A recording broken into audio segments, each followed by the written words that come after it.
Selamat malam, Bapak Ibu, saudari-saudara yang terkasih. Bertemu kembali dalam Lexio Divina. Pertama, saya harus sampaikan jika proses Lexio Divina malam ini berbeda dengan Lexio Divina yang biasanya dijalankan oleh eh, yang lain, saya mohon maaf. Jadi, eh, kan kebiasaannya bisa beda-beda. Nah, Lexio Divina artinya kita belajar mendengarkan sabda Tuhan, membiarkan sabda itu sendiri berbicara kepada kita. Sedapat mungkin, sedikit mungkin kita intervensi. Jadi kita memberi ruang, membuka hati, membuka pikiran, agar Tuhan sendiri melalui sabdanya berbicara. Kita bisa membayangkan dua murid yang berjalan ke Emmaus. Lalu Yesus mendampingi mereka, berjalan di samping mereka, dan membuka hati mereka, pikiran mereka, dan Yesus mulai menjelaskan kitab suci.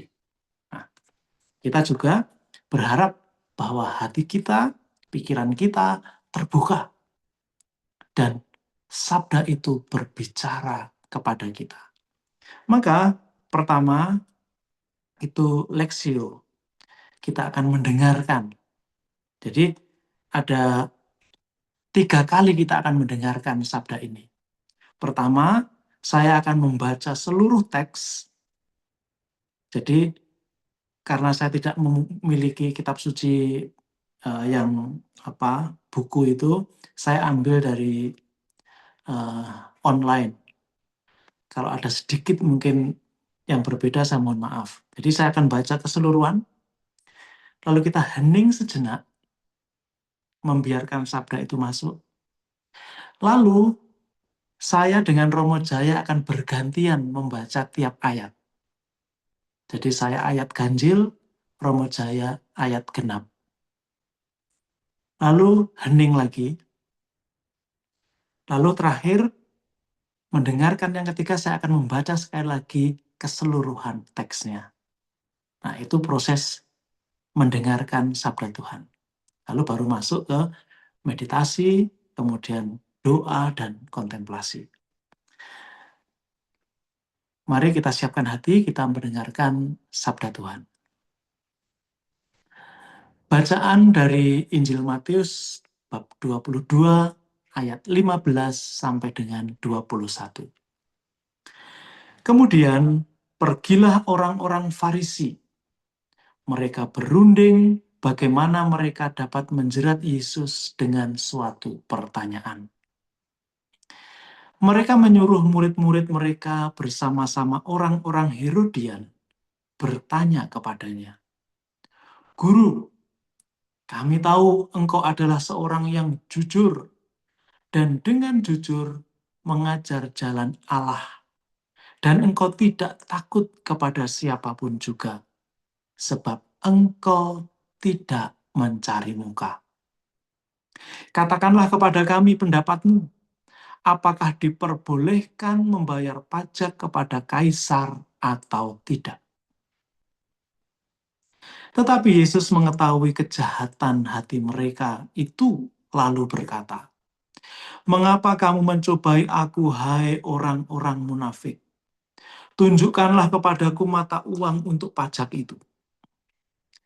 Mereka membawa suatu dinar kepadanya. Maka ia bertanya kepada mereka, "Gambar dan tulisan siapakah ini?" Jawab mereka, "Gambar dan tulisan Kaisar."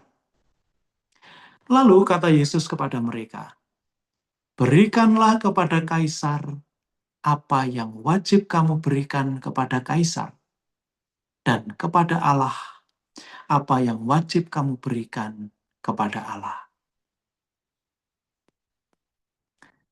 Kita hening sejenak.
Sekarang saya dengan Romo Jaya akan bergantian membaca teks ini. Saya ayat ganjil, Romo Jaya ayat genap. Kemudian pergilah orang-orang Farisi. Mereka berunding bagaimana mereka dapat menjerat Yesus dengan suatu pertanyaan. Mereka menyuruh murid-murid mereka bersama-sama orang-orang Herodian bertanya kepadanya, "Guru, kami tahu engkau adalah seorang yang jujur dan dengan jujur mengajar jalan Allah, dan engkau tidak takut kepada siapapun juga, sebab engkau tidak mencari muka. Katakanlah kepada kami pendapatmu, apakah diperbolehkan membayar pajak kepada kaisar atau tidak?" Tetapi Yesus mengetahui kejahatan hati mereka itu, lalu berkata, "Mengapa kamu mencobai aku, hai orang-orang munafik? Tunjukkanlah kepadaku mata uang untuk pajak itu. Mereka membawa suatu dinar kepadanya. Maka ia bertanya kepada mereka, "Gambar dan tulisan siapakah ini?" Jawab mereka, "Gambar dan tulisan kaisar." Lalu kata Yesus kepada mereka, "Berikanlah kepada kaisar apa yang wajib kamu berikan kepada kaisar, dan kepada Allah apa yang wajib kamu berikan kepada Allah." Kita hening lagi. Bapak, Ibu, para saudara bisa membaca dalam hati teks ini sambil hening.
Saya akan membaca sekali lagi keseluruhan teks ini.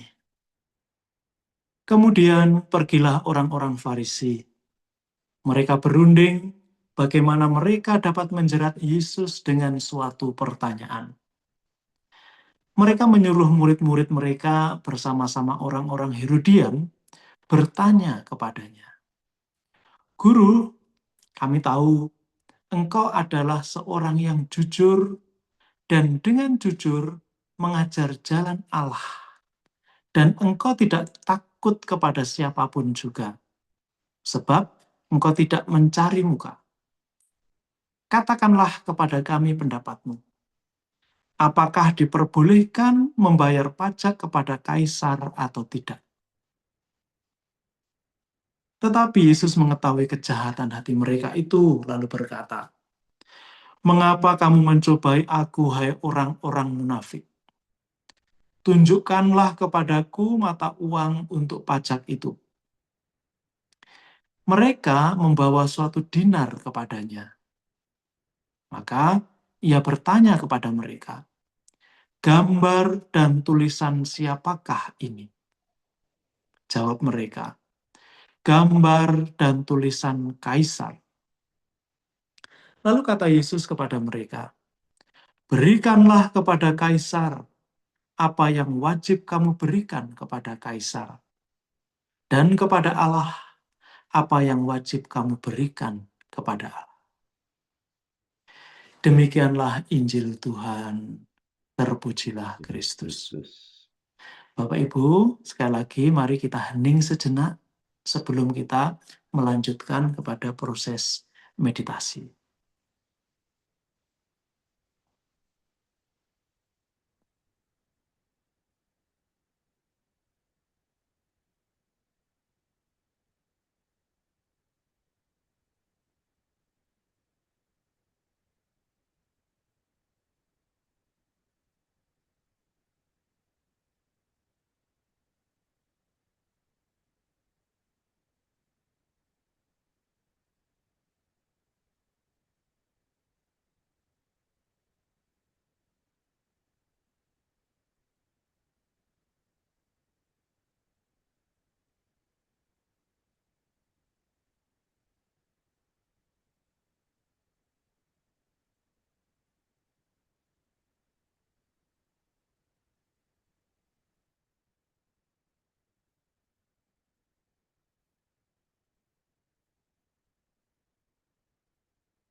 Bapak Ibu, mari sekarang kita lanjutkan kepada proses meditatio.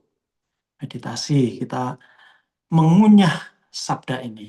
Jadi, sabda yang baru kita dengarkan tadi, kita kunyah-kunyah agar kita mendapatkan sarinya.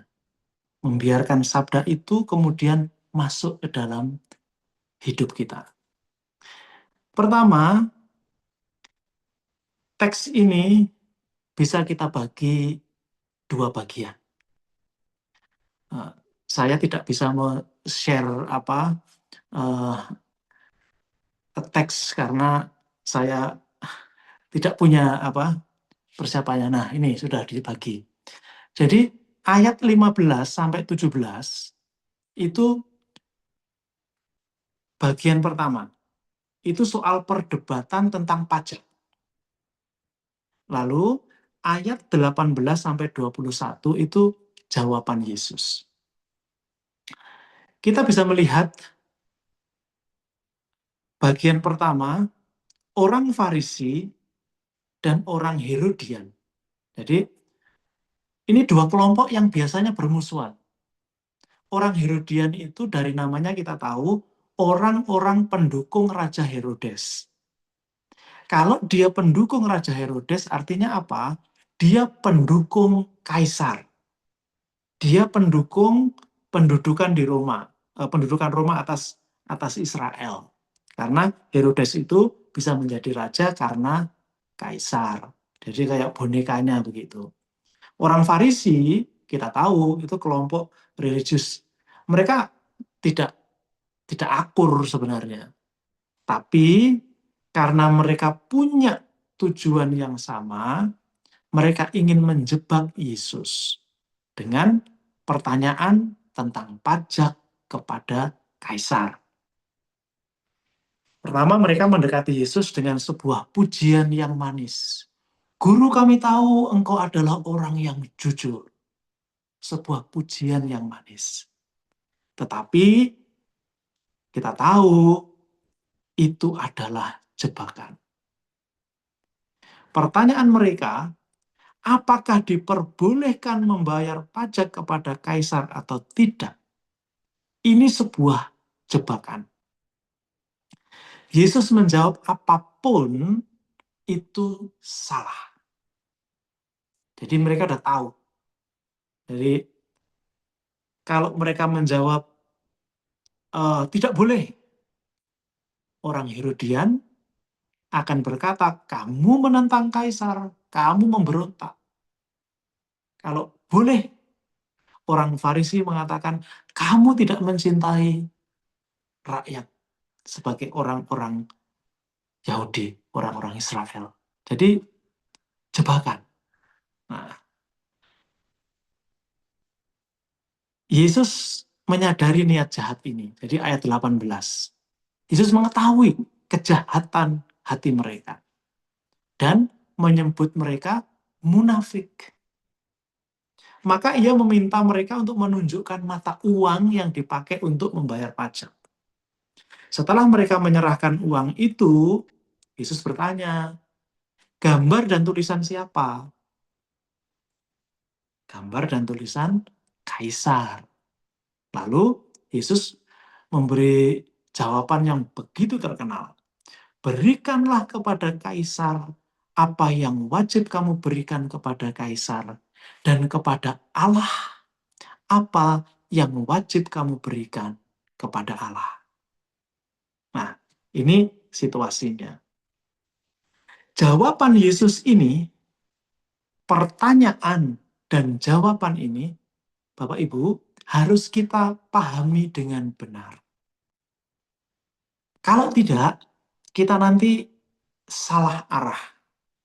Jadi ada yang bertanya, apakah ini berarti ada dua kerajaan? Kerajaan duniawi dan kerajaan rohani. Apakah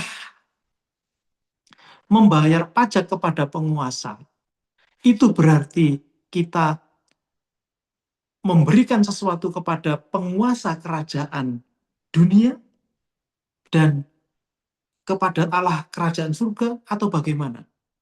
Nah, apakah dua hal ini menjadikan ada dua kerajaan? Itu cara banyak orang berpikir, karena banyak orang itu kerap membagi situasi, membagi dunia itu dalam dua kelompok, fisik dan non-fisik, gitu ya, gereja dan negara, dunia dan surga, seterusnya. Tetapi ini bukan cara kitab suci bercerita, berpikir. Tidak, kerangka kitab suci tidak seperti ini. Dunia, bumi ini tidak terbagi menjadi dua ranah. Dengan Tuhan memerintah satu bagian, lalu manusia memerintah bagian yang lain. Tidak seperti itu. Tuhan berdaulat atas semuanya. Ini yang harus kita catat ya. Tuhan berdaulat atas semuanya, atas segalanya. Nah, masalah dengan dunia ini adalah manusia menolak perintah Allah. Mereka mencoba mengendalikan satu sama lain melalui kekerasan, mengambil alih kekuasaan ke tangan mereka sendiri. Kita bisa melihat dalam buku Kejadian bab 1 sampai bab 11. Bagaimana itu terjadi? Lalu, dari mana kita tahu bahwa Tuhan itu memerintah semuanya? Mungkin cerita ketika Allah membebaskan bangsa Israel dari Mesir, itu menjadi catatan yang sangat bagus. Pada waktu Tuhan membebaskan bangsa Israel dari penindasan di Mesir, Tuhan tidak memberitahu orang Israel, kamu akan hidup dalam dua dunia, dua kerajaan, melayani aku dan melayani Fir'aun. Tidak. Tuhan berkata kepada Firaun waktu itu, bebaskan umatku agar mereka melayani aku. Lalu, kemudian, bagi para pengikut Yesus, membayar pajak, masalah membayar pajak adalah masalah melayani penguasa selain dia yang seharusnya mereka layani. Nah, kata pajak itu kan modern ya. Kalau dalam bahasa kuno itu lebih banyak dipakai itu seperti upeti, persembahan, gitu ya. Upeti, kita kenal ya kata upeti itu. Nah, kata kuno upeti mempertahankan arti pajak yang dipersembahkan sebagai sebuah penghormatan, sebagai pengakuan atas penguasa yang ada. Saya ambil beberapa contoh ya dari kitab Hakim-Hakim bab 3 misalnya ayat 15 itu. Membayar upeti menunjukkan sikap melayani penguasa asing. Sebaliknya, menerima upeti menunjukkan bahwa bangsa asing melayani mereka. Anda bisa lihat di 2 Samuel bab 8 ayat 2. Atau kitab pertama Raja-Raja bab 4 ayat 21. Atau kitab kedua Raja-Raja bab 3 ayat 4. Nah, ketika memberikan upeti ini dihentikan, akan ada masalah. Ini pengalaman Israel ya. Raja terakhir Israel menolak memberi upeti kepada Asyur. Akibatnya apa? Asyur menghancurkan Israel. Anda bisa baca di kitab kedua Raja-Raja bab 17 ayat 3 sampai 5.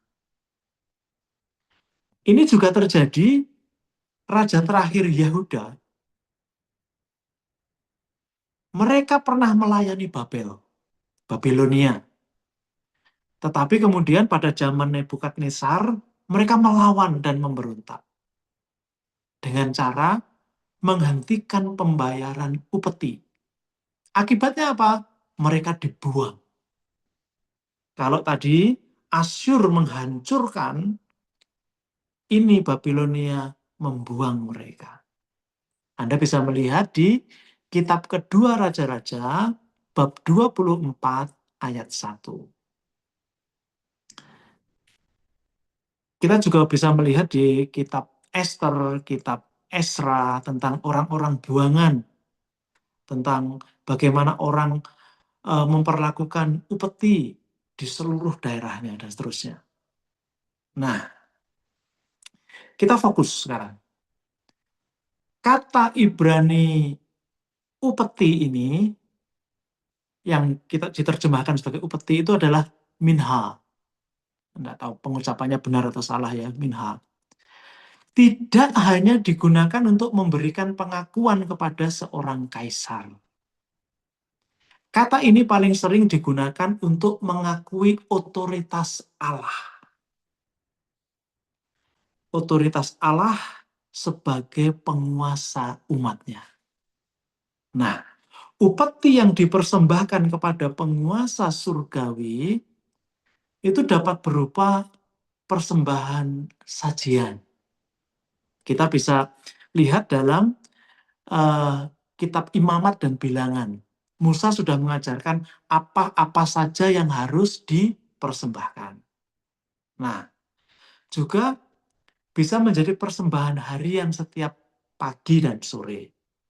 Anda bisa melihat di kitab pertama Raja-Raja, misalnya bab 18 ayat 29, Daniel bab 9 ayat 21, Malekai bab 1 ayat 10 sampai 13, dan seterusnya. Keunikan Israel adalah bahwa Allah mereka, Yahweh, adalah penguasa mereka.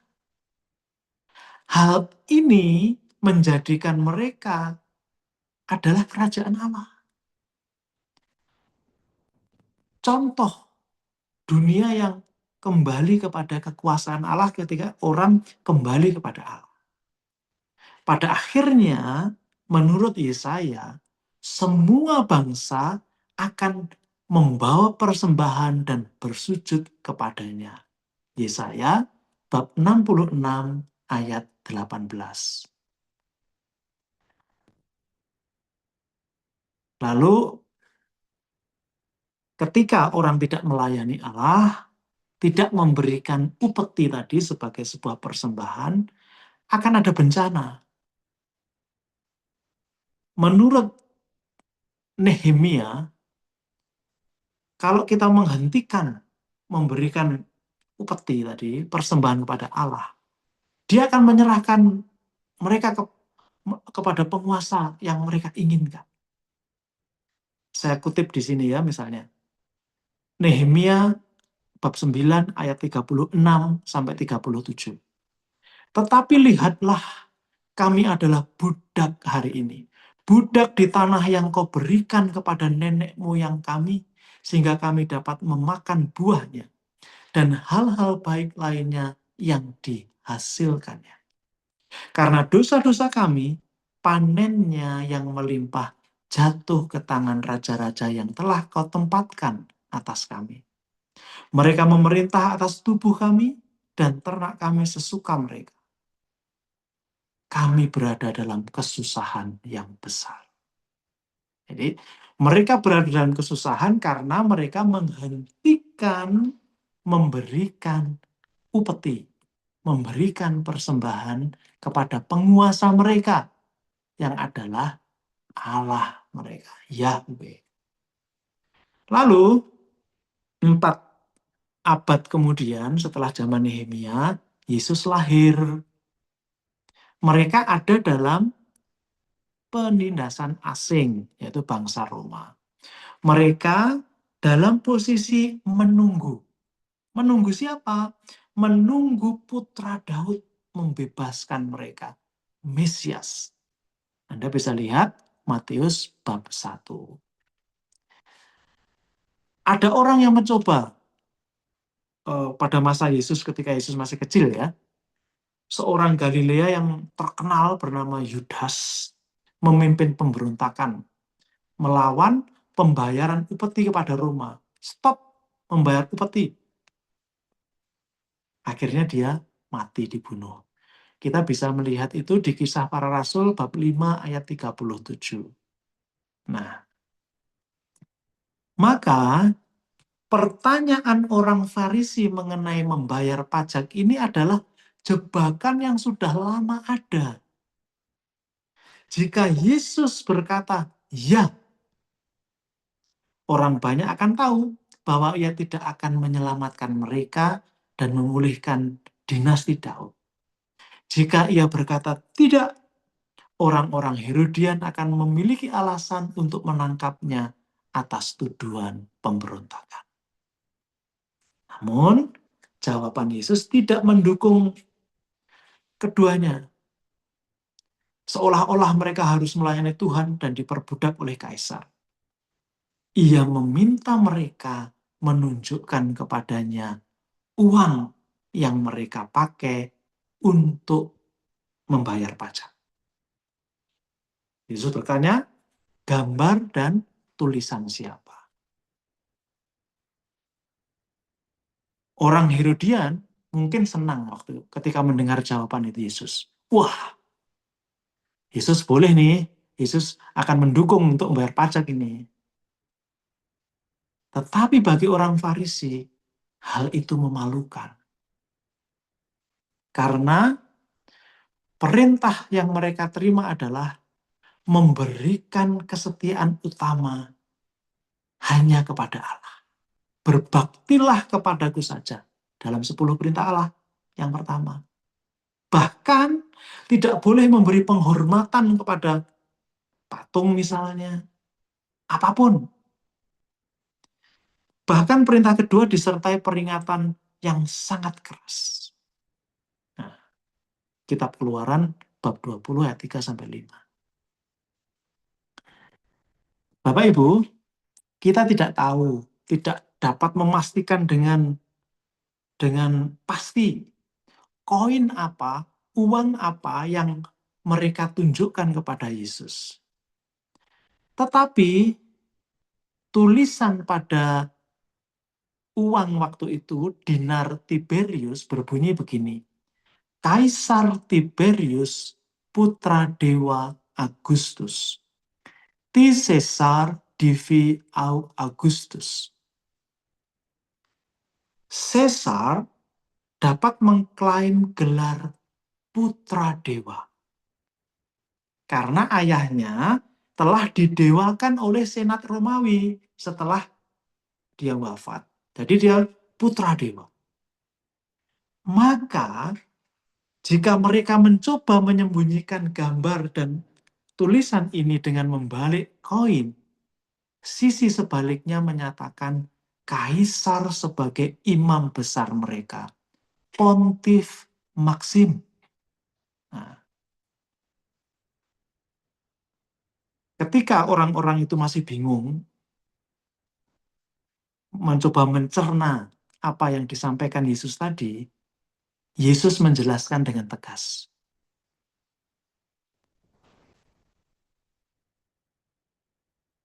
Berikan kepada kaisar apa yang menjadi hak kaisar, dan berikan kepada Allah apa yang menjadi hak Allah.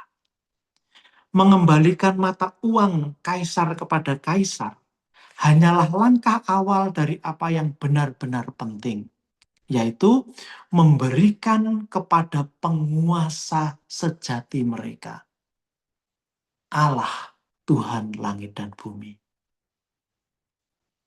Bagaimana mereka melakukannya? Tentu itu akan dimulai dengan mengakui otoritas surga di bumi. Dan pasti bukan kaisar, putra dewa palsu, putra dewa ciptaan manusia, melainkan dimulai dengan mengakui otoritas putra Allah yang sejati, yang diurapi oleh surga dengan otoritas atas seluruh bumi. Nah, itu penjelasan besar. Kemudian kita bisa memahami ini dengan menjadikan pertanyaan-pertanyaan sederhana. Misalnya, apakah yang menjadi milik Allah? Ketika Yesus berkata, berikanlah kepada Allah apa yang menjadi milik Allah, apakah yang menjadi milik Allah? Kemudian, nah, lalu pertanyaan lain adalah, kalau aku kemudian mau memberikan sesuatu kepada Allah yang menjadi miliknya, hal apa saja yang ingin aku berikan kepada Allah? Nah, di sini Bapak Ibu ada nilai-nilai yang luhur lebih dari sekedar bermurah hati. Memberikan sesuatu. Nah, kemudian memahami teks ini karena teks ini dibacakan pada peringatan kemerdekaan, bagaimana mengkaitkan teks ini pajak dengan kemerdekaan? Ya, relevansinya adalah konsep atau konteks tanggung jawab kita sebagai warga negara dan kedaulatan Allah. Meskipun kita memiliki kewajiban duniawi sebagai warga negara, kewarganegaraan utama kita adalah warga negara kerajaan Allah. Ingat, saya tadi menjelaskan di awal, ini bukan tentang dua dunia. Kita hanya ada satu. Kita warga negara kerajaan Allah. Nah, dan seterusnya. Baik, kalau gitu kita hening sejenak. Lalu nanti saya akan membaca teks dari Mazmur 95 berkaitan mengenai menghormati Tuhan dan menaati Tuhan. Kita hening sejenak. Marilah kita bersorak-sorai untuk Tuhan, bersorak-sorai bagi gunung batu keselamatan kita. Biarlah kita menghadap wajahnya dengan nyanyian syukur, bersorak-sorak baginya dengan nyanyian mazmur. Sebab Tuhan adalah Allah yang besar, dan Raja yang besar mengatasi segala Allah. Bagian-bagian bumi yang paling dalam ada di tangannya. Puncak gunung-gunung pun kepunyaannya. Kepunyaannya lah laut, dialah yang menjadikannya. Dan darat, tangannya lah yang membentuknya. Masuklah, marilah kita sujud menyembah, berlutut di hadapan Tuhan yang menjadikan kita. Sebab dialah Allah kita, dan kitalah umat gembalaannya, dan kawanan domba tuntunan tangannya. Pada hari ini, sekiranya kamu mendengar suaranya, janganlah keraskan hatimu seperti di Meribah, seperti pada hari di masa di padang gurun. Pada waktu nenek moyangmu mencobai aku, menguji aku, padahal mereka melihat perbuatanku. 40 tahun aku jemu kepada angkatan itu. Maka kataku, mereka suatu bangsa yang sesat hati, dan mereka itu tidak mengenal jalanku. Sebab itu aku bersumpah dalam murkaku, mereka takkan masuk ke tempat perhentianku. Bapa kami yang ada di surga, dimuliakanlah namamu, datanglah kerajaanmu. jadilah kehendak-Mu di atas bumi seperti di dalam surga. Berilah kami rezeki pada hari ini di atas bumi seperti di dalam surga. Berilah kami rezeki pada hari ini, dan ampunilah kesalahan kami, seperti kami pun mengampuni yang bersalah kepada kami. Dan janganlah masukkan kami ke dalam pencobaan, tetapi bebaskanlah kami dari yang jahat. Amin. Kontemplatio. Tuhan, aku menyadari bahwa segala yang kumiliki telah Kau berikan kepadaku. Memberikan apa yang menjadi milik-Mu berarti Engkau memintaku untuk sungguh-sungguh mengakui fakta ini, kenyataan ini. Ketika aku tergoda untuk menginginkan sesuatu, apapun, ingatlah aku Tuhan akan kebenaran ini. Tuhanku dan Allahku, singkirkanlah dariku segala sesuatu yang menjauhkanku darimu. Tuhanku dan Allahku, berikanlah kepadaku segala sesuatu yang mendekatkan aku kepadamu. Tuhanku dan Allahku, lepaskanlah aku dari diriku sendiri untuk memberikan segalanya kepadamu. Kemuliaan kepada Bapa dan Putra dan Roh Kudus, seperti pada permulaan, sekarang, selalu, dan sepanjang segala abad. Amin.